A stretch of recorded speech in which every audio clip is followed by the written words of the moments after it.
Ghada Abu El Hassan, I do apologize if I pronounced the name wrong. No, that's okay. It's perfect. Has 20, oh, thank you very much, has 26 years of experience in ELT with a doctorate in educational leadership and management.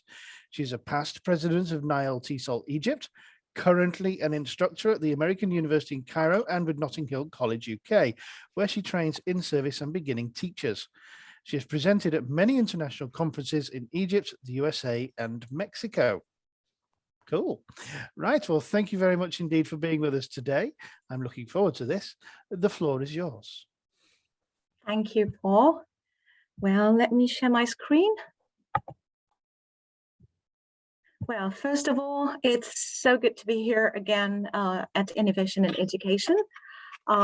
It's always brilliant to be among wonderful educators and to learn from each other.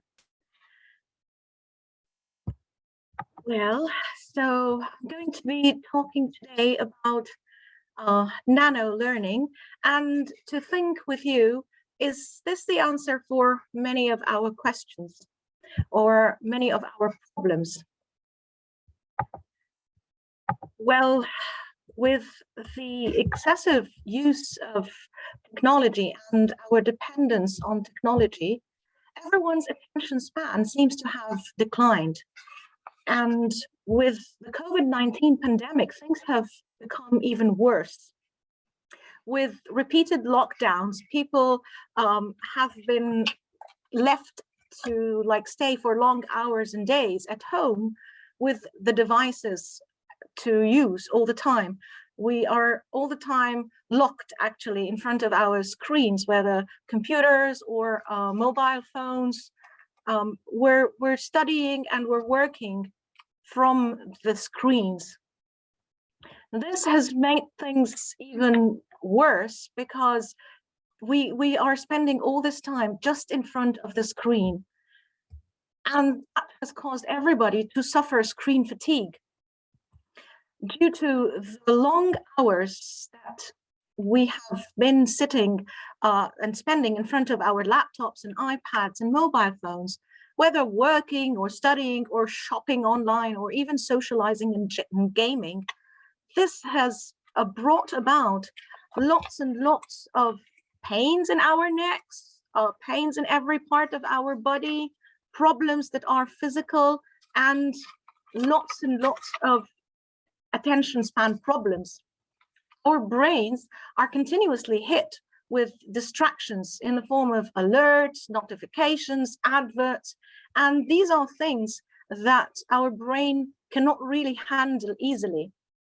Because with all these distractions, the brain simply just increasingly releases the stress hormone cortisol in large and continuous doses.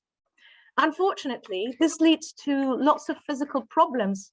So we start to feel the pains in different parts of our bodies and headaches as well.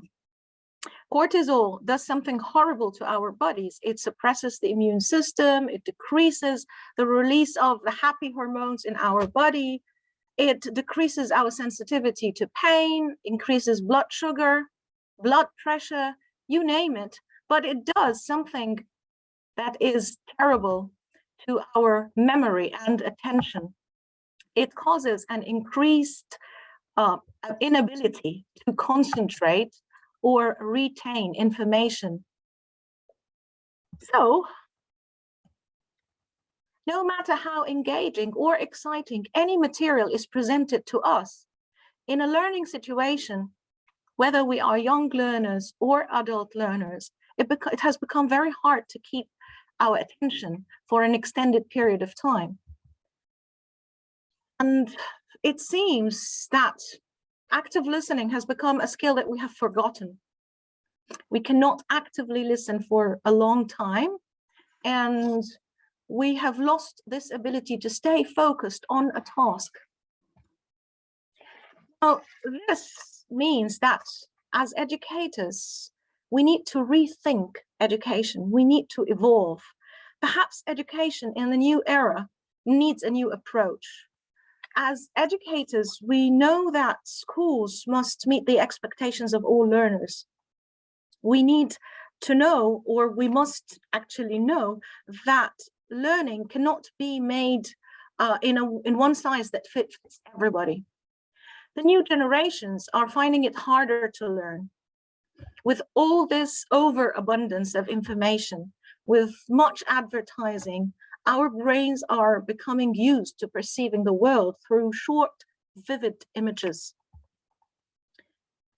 And the education of yesterday seems to be not very suitable for this generation of today. So perhaps we need a new approach to bridge this education gap. So let us together think of nano-learning and ask ourselves, is it the futuristic approach to education? Is it the answer? First of all, let me introduce what is meant by nano-learning. Nano-learning is a word that includes learning and nano. Nano means 1/1 billion. So we're talking about something that's very, very small. Nano-learning is called bite-sized learning. It is learning in small, concise doses in the form of capsules or modules. We introduce learning in e-learning tutorials like text, images, audios, and videos to learners who don't necessarily have to meet with their instructors. Nano-learning in general is this kind of learning in which you are offered material in not more than 15 minutes. So the duration is from 1 to 15 minutes. Videos, audios, or whatever material that will only take from the learner 1 to 15 minutes to grasp. Usually the recommendation is to go no more than 10 minutes. It is highly targeted as it deals with a single objective. So every single capsule or module that is introduced through nano-learning targets one single objective and a maximum of 3. So if a video is like 10 minutes long, it should be just targeting no more than 1 or 2 objectives or a maximum of 3. It provides immediate benefit from learning, and it's like, because we are very focused and very targeted, the learner takes the immediate benefit. You see the text, you hear the audio, you watch the video, and voila, you get to know what you are supposed to get in a very goal-oriented manner. It is self-paced. You, the learner, have all the chance to watch the video at the time that is convenient to you, or to review the material in any time you like. So it includes lots of flexibility. Another of the features of nano-learning is that it offers very small bites of information. So the learner doesn't get bombarded with large doses of information, and the cognitive load is kept minimum. There is a chance for you to take in the information and process it, and you go on your own pace. You can view any learning material on a range of devices. It's easy to use your mobile phone, your iPad, a computer, or a laptop. It's easy to access the information, and it's easy to find it and search for it. Nano-learning uses diversified electronic modes. So as I said, it could be text, video, sound, audios, or images that the learners get to receive.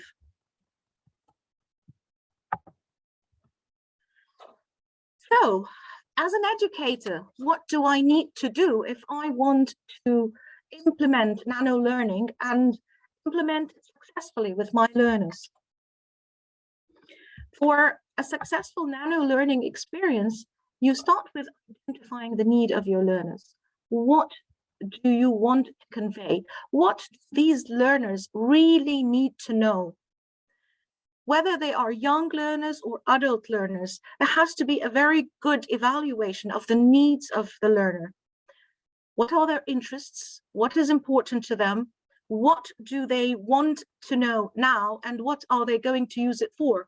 It's always about the what's in it for me. And then you ensure the accessibility of the device, whether your learners are going to use a phone or a tablet or a PC. Is it available? Is it accessible? Do all the learners have the devices and can they use them? So that's another important step. I'm going to implement nano learning in my context, so I have to check that all the learners have devices that they can use to access the material that is going to be given to them. And then you choose for media. Are you going to use infographics? Are you going to use audios? Are you going to use videos? Are you going to use certain websites that you're going to, for example, utilize to form certain games, or to take the students there to a certain website where they are going to view certain material? Whatever the media is, you go back and check it is accessible and the students are going to be able to reach it easily. Then keep it really short. We agree it is no more than 10 minutes to 15 minutes maximum. So keep it really short as time and as objectives. Don't go for more than 1, 2, or 3 objectives, and limit the time, because that's how it's meant to be, bite-sized learning. One of the most important things about nano learning experiences that promote a successful experience is to encourage a culture of sharing the learning. So your students must be all the time encouraged to share information, to talk together, to send information to each other. If you have material that is going to be useful to everybody, so share that with everybody. As a teacher or as an educator, you always share with them new material, new ideas. That's a very important thing to keep the learning active. Can we implement that in different with different subjects, for example, with young learners or in schools? Yes, we can. I'll just show you a few examples of lessons using nano learning. For example, in an English lesson, the teacher who wants to introduce reading for the main idea as a topic might start by presenting a verbal, for example, 2 or 3 minute explanation to define the main idea. So an audio or a short video that explains and defines main idea. And then the students are asked to read a given text about main idea. The text should not be very long. They are going to read and then present to the teacher a 1-minute video or presentation where they explain what they understood. The teacher then shows a video or a presentation of maybe 5 to 6 minutes on how to find the main idea in a text. And then we end this with the students answering an online quiz where they are asked to choose the correct main idea for some given texts, for example. You see, it's just a regular plan, but it takes place in very small capsules or bite-sized incidents. The student meets the teacher in the video, which is very short. The teacher meets the students in the video, which is also very short, and so on. So everything is nano, is very small. In a science lesson, for example, the teacher connects the students, for example, to Edpuzzle, where they're going to watch a video of 7 minutes. The video is cut at several intervals. The teacher has inserted questions to check understanding. So they watch 2 minutes and then it stops. There are some questions. It could be multiple choice or short answer questions or whatever. And then they watch the next part and also answer other questions that check their understanding. And then the students are asked to create any entry in their science blog, for example, to follow up. So there is a follow-up activity where they write something, where they create, let's, for example, say pictures that they collect, information that they summarize or whatever, also on the internet. So it's a blog too.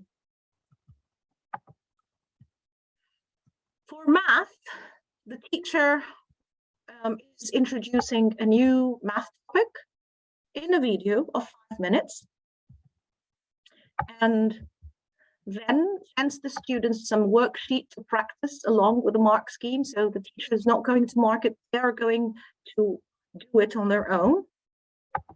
And then the students check their answers. They are given the chance to communicate with the teacher through a school platform or whatever platform that is made available to clarify difficult problems. And then they are encouraged to share their difficulties and help each other via a chat room or, again, whatever platform that they can communicate through. So you see, it's all very short doses, very small doses of information and knowledge and interaction.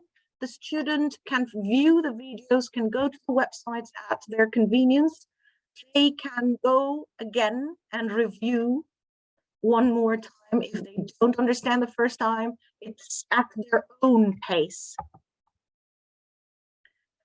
Well, since we are still suffering from the COVID pandemic, distance learning has become the primary method in education. And that's maybe one thing that has made Nanolearning popular. It is an online format. It involves being online most of the time. So this has really helped in promoting Nanolearning. We have a lot of people who have started to develop themselves and look for new areas of knowledge and information during the quarantine period. A lot of us staying at home for a long time have started to think, well, maybe I need to attend more conferences or to help myself develop by taking courses online. Since it's accessible, it has become very popular with people, and Nanolearning has helped in that. It has offered us short lessons to try out a new topic, for example, and assess our ability to learn it. That's another advantage. You can just go attend something, very short lessons, very small doses at your own time and pace, and you try yourself. Is it okay? Am I ready to learn this? Is it my cup of tea? Nanolearning has also allowed time to devote to different topics, because it's short, it's small, and well, 2 to 10 minutes is not a big deal. So you can commit yourself to more than one thing, more than one topic. It's no longer the course that you have to like commit for 2 or 3 hours every day, or like twice a week with 2 or 3 hours to attend a session. It has become different. You can attend more than one thing and open up to the world of learning. This in itself has helped a lot of people go back to professional development. We see language apps nowadays suggest spending no more than 5 minutes a day learning a new language. They are becoming also very popular. That's Nanolearning. This format is very attractive. It's very easy, and the amount of time required is very minimal. Usually the cost is very low. So what's better? You want to learn a new language, 5 minutes per day is going to help you develop. Yes, it is going to be slowly, bit by bit, but you are not overwhelmed. So we can say that Nanolearning is all about less is more. Perfect for modern learners. It is also very budget friendly. It offers you this learning option that is very budget friendly. You can choose to learn or focus on one thing at a time, or more than one thing if you are like interested in that. And it is short, quick. You can repeat it if you like watched the video or went to the website and you think that, well, I think I need to hear that one more time. I think I want to do this again. It's short, it doesn't take a long time. Very quickly, you can go back again and again to reinforce the learning, especially with young learners. They need repetition, so you can do that. They can repeat once and twice and more than that, because it's very quick and short and it's available. It's on the internet.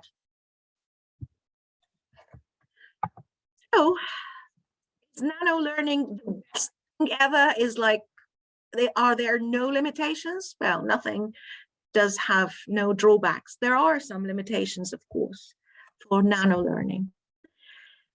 There is the drawback of no possible individualized feedback.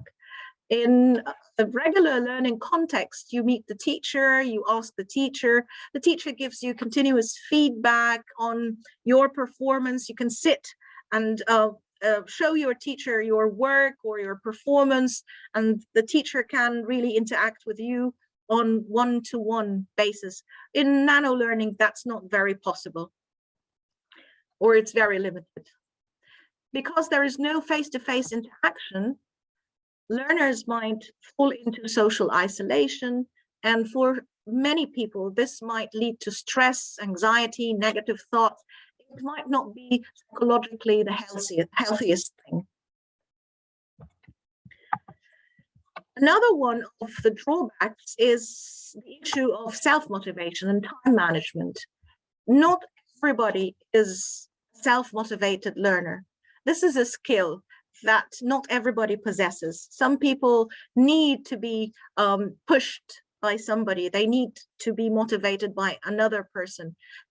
To do nano learning, you need to be able to sit, to commit, to like go to your computer or laptop and manage your time very well, be on time, or at least know that you have to sit down today and look at this video or watch it and then do your work. I mean, it takes a lot of managing yourself, and not everybody has got that skill. Not everyone is good at self-motivation and pushing themselves towards learning. Another thing is that nano learning is theoretical most of the time. Yes, there are videos, there are lots of media, but what about subjects where the learner has to do things hands-on? What about areas of education where you have to do an experiment? You have to be there in the lab and do something with your own hands and see it and view it and try it. So not all areas are suitable for this form of education. Mostly theoretical is better here. And since it's not suitable for all the disciplines of education, we're like bound to think of other ways. What can we do? Maybe that's one of the limitations here. Nano learning is also limited with how many people do have computer or tech knowledge. How many are tech savvy? How many people are computer literate? If you're not computer literate, if you're not used to using technology, if you're not tech savvy enough, it's not going to be easy for you to pursue that kind of learning.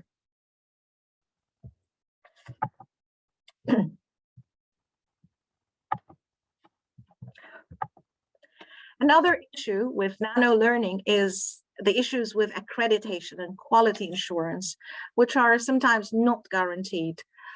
If you are studying with your school teacher, that's fine. But what if you are studying with an online provider, for example, taking a course? Accreditation and quality might be at question here. So that's another one of the limitations. Well, nano learning seems to have come as a blessing in this digital era with the pandemic. It helps decrease the screen fatigue. It solves the problem of falling attention span of children and adults as well. And it helps us increase our desire to go back to learning. That's true. That's very true. But the question remains, is it here to stay? Is nano learning here to stay? That's my question to you, and I would love to see your opinion in the chat box, please.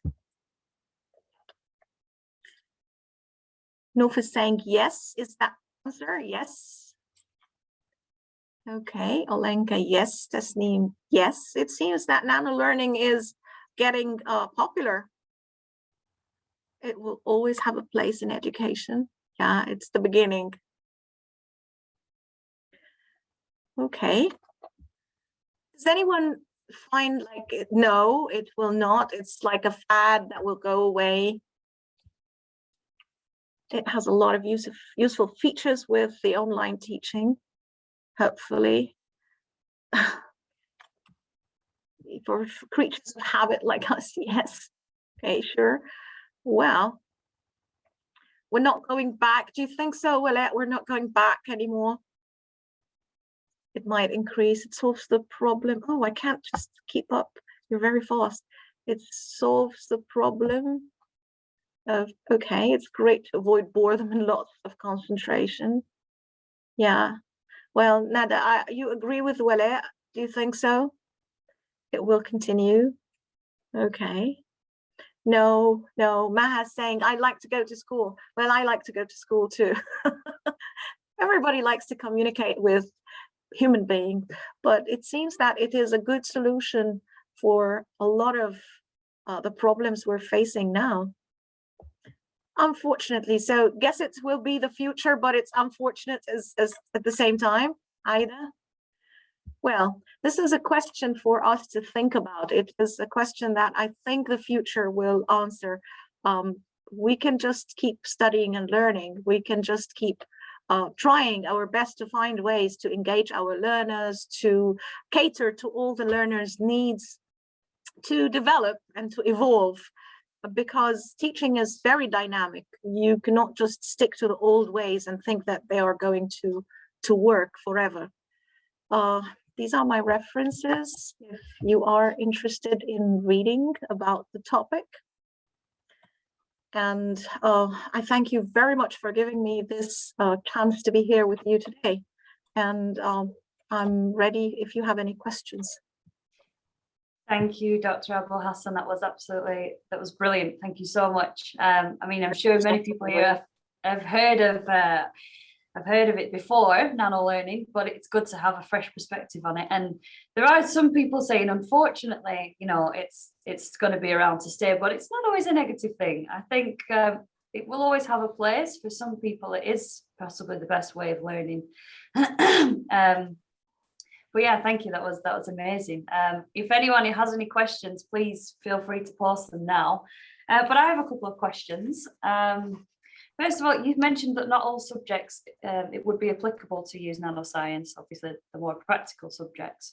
But in terms of maybe age groups and level of study, so from like beginners, you know, like children all the way up to adults, do you think there is an area which it might not be quite as applicable in terms of age and level? Well, level, it's going to be like up to the teacher to tailor the material that you are offering, or the modules that you are presenting. You're going to tailor them to the level of your students. Age-wise, I think it's still something for research and studying.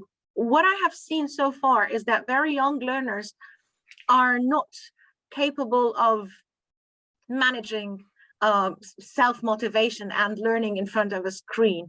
Even though they enjoy playing and gaming on the screens, we can never say that they are ready for learning from the screen most of the time. They still need to interact with a real teacher in front of them.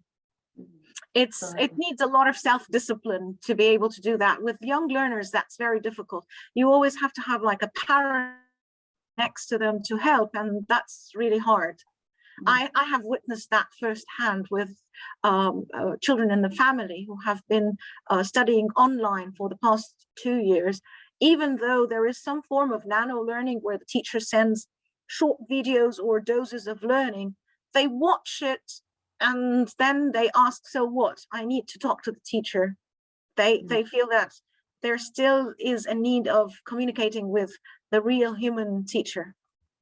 Brilliant. I don't know, maybe this generation is very good at evolving and changing and adapting, so we don't know how things are going to be. Yeah, there's a lot of people in the chat saying that they do believe it's suitable for young, a bit of both actually. Some saying it will benefit young learners, and some saying that no, it doesn't benefit from online learners. So I guess it's a case by case thing, maybe. There is like a lot of things to consider here. Online learning, where the teacher is communicating via the screen, is different from what we're talking about. We're talking about material that is sent to the learner with no direct communication with the teacher, and the learner has to like sit and watch or listen to and like work on their own. So that's maybe a little bit different. If you have the teacher on the screen, there is still some kind of interaction and communication, but if the teacher is not there, I don't know. I think we will have to try that for some time before we can say it's working or not. Great, thank you. And you did mention about it being one of the disadvantages is the difficulty of providing feedback. Is that the same with assessment? I mean, how does assessment fit into Nanolearning? Well, you can assess in lots of different ways still online. Like there can be online quizzes, there can be websites, for example, that the students access to read material and then send the teacher their summaries or essays or whatever. You can have assessment during, as I said, for example, in the example with the teacher sending them a link to an Edpuzzle where there are questions that they answer in the middle of watching the video. That could be some form of assessment. But yeah, there is no direct interaction. So feedback is going to be the problem. Maybe I'm going to be able to assess and then send them feedback, but one-to-one feedback or face-to-face feedback is not available. So that might be one of the drawbacks. Thank you very much, Doctor. It's been a pleasure to have you and really interesting topic. So thank you very much. Thank you.